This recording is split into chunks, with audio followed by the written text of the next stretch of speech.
É uma bagunça. Você dá aqui bem melhor do que você daria lá. O pinto do meu vizinho parece maior que o meu. Seu sonho de dar lá em cima, eu creio que engano o seu. As coisas na superfície parecem grandes de fato, mas quando se chega perto, elas se escondem no mato. Lugar de dar é aqui no mar. É mais saudável e não precisa lubrificar. Lá eles querem vaselina, areia na chana da menina. A vida é boa, eu dou à toa onde eu nasci. Todo peixe dá contente aqui debaixo do mar. E o peixe que dá na terra não sabe o que vai pegar.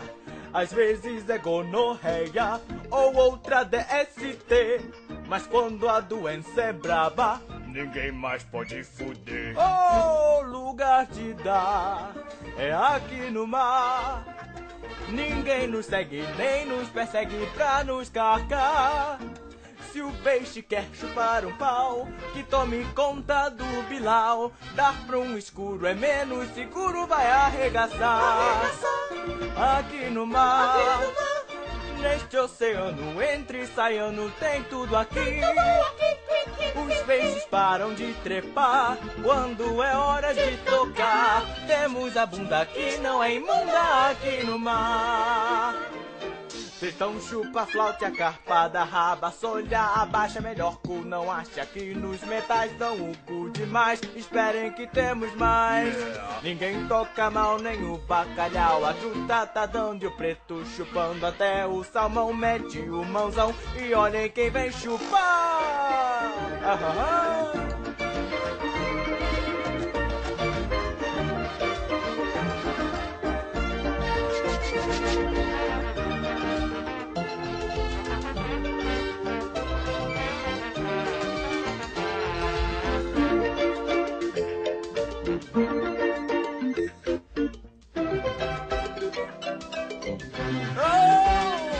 Aqui no mar, vamos trepar até a sardinha entra na minha e vem gozar.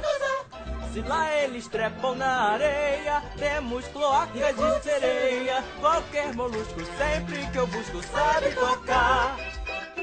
Até a lesminha sai da conchinha e vem transar.